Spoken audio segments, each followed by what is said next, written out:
3, 2. Oh, no, wait. I'm not supposed to say 2 out loud. Okay. All right, ready? We talked about the difference between white eggs and brown eggs. We talked about the...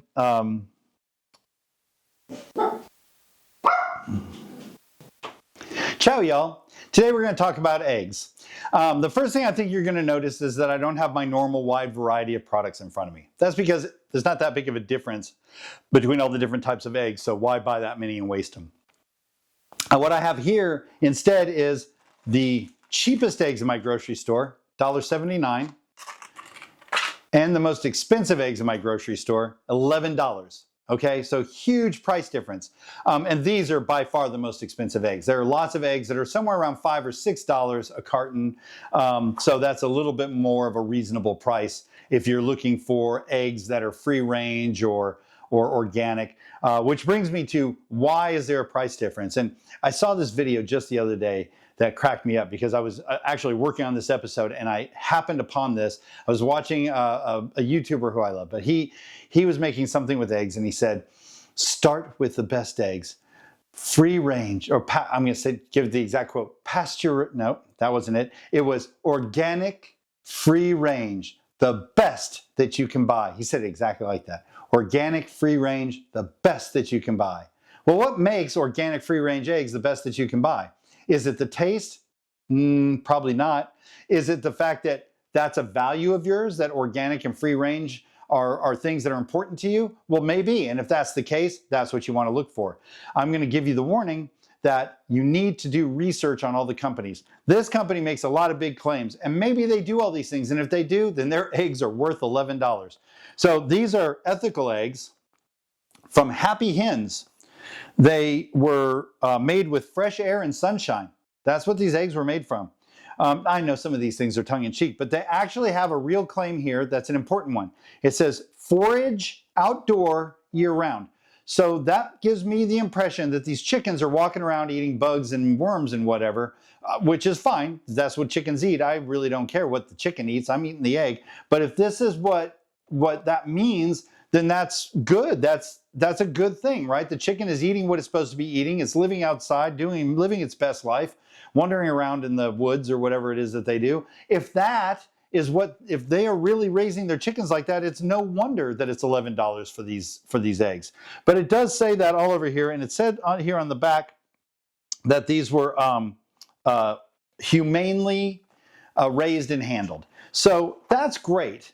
That is great. And like I said, if that's a value of yours, check this company out, along with all the other companies that have free-range chickens.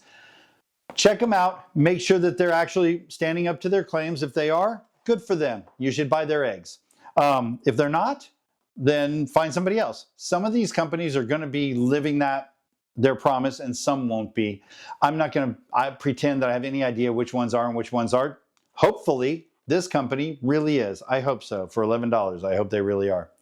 But guess what? That doesn't mean that these eggs aren't pasture-raised and organic. They're probably not. But we don't actually know that for a fact, because just because it doesn't say that on the box doesn't mean that's not true. So we don't know. It's not like that means that these chickens are all living in a box, right? Maybe they are, but it doesn't mean that. The problem that we have is that these statements are require a certification. So for me to say that my chickens are, my eggs are organic or my chickens are pasture raised, I have to prove to the FDA that that's really what's happening, or the USDA, one of them. I have to prove that, and that costs money. That's not cheap, because we have to hire an inspector to come in and make sure of that. So obviously, my costs are going to be a lot lower if I'm an egg producer by not getting those certifications. That doesn't necessarily mean that that your product isn't meeting some of those things. It just means that you haven't proved it to anybody. So that all by itself is going to raise the cost. But also, all of the things they're saying they're doing, that this company says they're doing, all of these things, each of these things is more expensive. So of course, all of those things are going to add to you having an $11 egg. But the question that you want to know is, what do they taste like? Well, I'm going to tell you that before deciding, based on price and based on all of these claims, whether you want to buy the expensive eggs, right, or the cheap eggs, what you may want to take a look at while you're in the store is the freshness of the eggs. In my opinion, just as a cook, the fresher the eggs, the better experience I'm going to have, period. But again, if it's your ethical beliefs that you need to have organic eggs or whatever the thing is, that's you, then please do that. Also, if you're a vegetarian and you like your chickens to have vegetarian feed, again, if they're eating bugs and worms, they're not vegetarian fed eggs and they're not vegetarians anymore. And if that bothers you, then look for vegetarian fed eggs. They'll be getting fed feed and it'll just be all grain or whatever. And it won't have any animal product in it. Okay, so how do we know when the eggs are fresh? This is the biggest thing to really look out for. This is how some of these companies, not these two companies were both straight up with their dates. But some companies, and I'm going to show you some pictures over here of a couple of egg cartons that I read where the collection date and the expiration date were really far apart. So it'll look like, oh, these things don't expire for a while, they must be the freshest. That is not necessarily true. So what you want to look for on each carton of eggs, usually right before the sell-by date, but sometimes after, you'll see a 3-digit number. And you can't see that on there, but I'll have a picture of it up here. That 3-digit number is what we call the Julian date. All my brothers and sisters in arms out there, you know what I'm talking about, the Julian date. The Julian date is a 3-digit representative. Well, it starts with the 4-digit year, and then the next 3 digits are the day of the year. So day 001 is January 1st, and day 365 is December 31st, right? So that's your Julian dates, except if there's a leap year. So those are the Julian dates. You don't have to memorize, you don't have to know what the Julian date is. Just know if you pick up a pack of eggs and it says 097 on it, and you pick up another pack of eggs and it says 115 on it, that's the fresher egg. By the way, I'm not telling you that's what these dates are. I will tell you this date was better than this date, but they were both pretty good. So that's a lot of times how I'll choose my eggs. And I will tell you, I saw the difference in freshness when I cooked up these eggs today. When I cooked this egg, what I saw was a pale yellow yolk, as you usually see in cheap eggs. I'm going to talk about that. But I saw a really tight white. The white was tight, it was a little bit foggy, and it didn't have a lot of that loose, runny stuff. When I cracked them in a glass bowl, I couldn't really tell that so much, except as I'm pouring it out. But when I threw them in the frying pan, I certainly could tell the difference. This egg had a bright orange yolk. This had a larger yolk, by the way. This had a smaller yolk. It was one egg out of the whole box, so that doesn't necessarily mean anything. This egg had a lot more of the runny white around it. That's something that I'd rather have the egg that has the tighter white. That means it's a fresher egg all the way around. And it means you're going to have a better experience with the egg, whatever you're doing with it. So especially if you're frying eggs or making omelets, but also if you're making homemade pasta, or if you're making, I don't know if it makes a difference when you're making cake, but it probably does. I would say always you would rather have the fresher egg than the egg that's not as fresh. That's my take on that. So look for those Julian dates when you're in the store and compare them. Look at the types of eggs you like, companies you've researched if you are looking for specific types of egg properties, and then also check those freshness dates, not the expiration date, because some folks are out there telling fibs. Check that Julian date. That's when they collected the eggs and packaged them. Okay, so I was talking about how this egg, the cheap egg, had a pale yellow yolk, and this egg had a bright orange yolk. Much prettier. This is what you're always seeing people use. And it gives you the idea that this is going to taste better than this egg. Well, like I said, I tried both of these eggs this morning, and I'm going to tell you right now, one of these eggs did not taste any better than the other. They tasted different for sure. You could tell that this chicken is eating different stuff than this chicken. This egg has sort of a brighter flavor to it. This egg had a more earthy flavor to it, which is a coincidence that the shell colors match that description, but that had nothing to do with it. It was just whatever they're eating. This one, if I were comparing them, I might compare it to like lemon versus cinnamon as a taste. They didn't taste anything like lemon or cinnamon, but you know what I mean? Like if that was a nuance you were thinking of.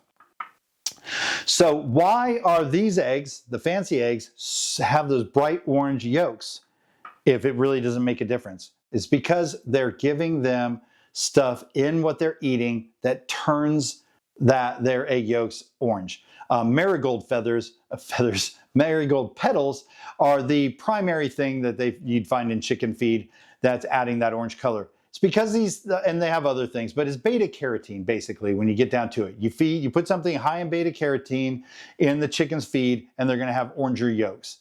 That doesn't really have a huge effect on the flavor. I don't know what marigold leaves taste like. Maybe they have some effect, but it's not gonna be like, that's not the thing. That just makes them that orange color so they look more attractive.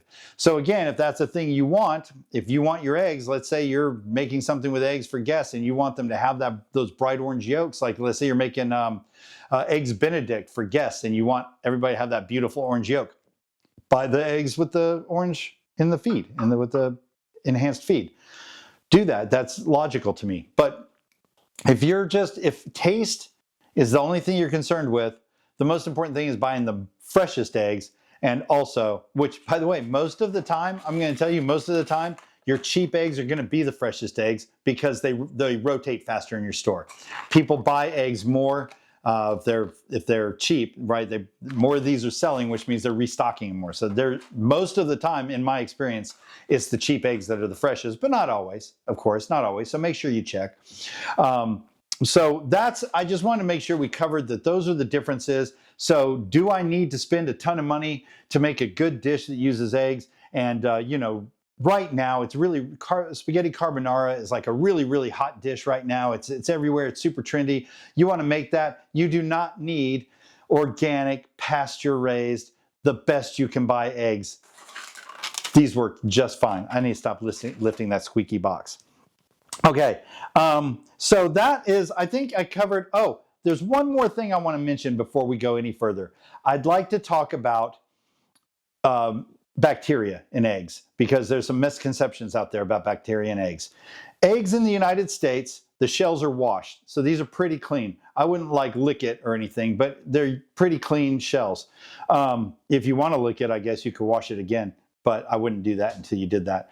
But if you're cracking your eggs and you get a little bit of shell in there, don't panic. These have been washed. That little bit of shell is probably not going to have any appreciable amount of bacteria in there. Just fish it out. I've gotten shell in my eggs plenty of times and I just fish out with my finger. Here's what not to do though. There's a little trick I've seen on the internet where somebody gets a little bit of shell in their egg and then they take the whole rest of the eggshell and dump it in there like a ladle to get the eggshell out. Why would you do that if you're worried about the germs from the eggshell? That doesn't make any sense. I wouldn't recommend that because you're just introducing more shell into the egg. And the main reason you want to get the eggshell out of the egg, by the way, is just because nobody wants to crunch into a piece of eggshell. So just stick your clean finger, make sure you wash your hands, stick your clean finger in there and the eggshell you can just push on it and that little piece of shell will just stick to your finger and just slide it up the bowl to get it out. And I'm talking about bowls. I always crack my eggs into a bowl before I use them for anything. Especially if I'm going to make fried eggs, I always do that because then if one of them breaks in the process, then I know I'm having scrambled eggs. That just sets my morning for me. If I broke the egg in the pan, I'd be so mad. So I'd rather just break it in the bowl. I have bowls that have a fairly sharp edge, so I have no problem cracking my eggs on the edge of the bowl. But if you have a bowl with a lip, you don't want to do that. People always tell you crack it on your counter or your tabletop or cutting board or whatever. Whenever I do that, I always get egg white on my counter and then now my counter is gross and I have to clean it. So I don't do that usually. I usually just do it on the bowl. But if I were going to do that, today I was cracking these into a container, into a little stainless steel container. And so what I did is I cracked them I smashed it in the container and then broke it open. That way, all of the gross stuff is in the container that I'm going to end up washing anyway. So I just want to talk about that a little bit and then also talking about cooked eggs. I always get confused whether something is the FDA or the USDA, but one of them is always telling you to make sure that you don't eat raw or undercooked eggs. And then they define raw or undercooked eggs as eggs that were not cooked to 160 degrees. I guarantee you, if you eat eggs, that you have eaten eggs that were not 160 degrees. We can start with licking the cake batter, right? After your mom mixes the cake and then you lick the cake batter off of the beaters. I hope you do that because that's awesome. But if you do that, you're eating raw eggs. Raw. Those are flat out raw eggs that's in there. So if you have licked cake batter and you didn't die, okay. The other thing that is like spaghetti carbonara, the hottest dish in the world right now, I guarantee you those eggs did not ever reach 160 degrees. They're cooked enough that they are no longer like runny and gross, They taste very nice. They make a lovely sauce. They're not 160 degrees, I promise. Neither is an over easy egg or a sunny side up egg or a soft boiled egg. None of those reach 160 degrees. 160 degrees is, in fact, I don't even know if scrambled eggs usually get there. 160 degree egg is a hard boiled egg. That's hard all the way through, like, you know, the dry center. That's a 160 degree egg. If you are eating eggs in any other form, most of the time you're eating what the USDA would call an undercooked egg. So I'm just telling you that. I'm not telling you that undercooked eggs are safe and that it's okay to eat them. I'm telling you, you probably already have. So take that knowledge and run with it. Do right, make your own decisions. I'm not telling you to eat raw eggs. I'm just telling you to think it through and decide whether you feel like the eggs you're eating are safe. That's all I wanted to mention about that. So we covered the difference between, I'll pick these up so I don't squeak anymore. The difference between $11 eggs and $2 eggs. We talked about how bacteria affects the eggs. And I know I'm saying this all out of order. We talked about the cooking of the eggs, and we talked about the color of the eggs and how the chickens are fed. I hope that covers everything. Just so you know, again, I just want to repeat this. If things like pasture-raised, cage-free, vegetarian, organic, if these words mean something to you, if your ethics tell you that you want eggs that meet these criteria, then buy eggs that meet those criteria and make sure you do research on the companies who you're buying eggs from. If those aren't the things you're looking for in eggs, if you're just looking for the freshest eggs, look at those Julian dates. And then if you're trying to save some money, your cheap eggs are going to be just fine for most things that you're going to make. And of course, always remember that the most important ingredient is love.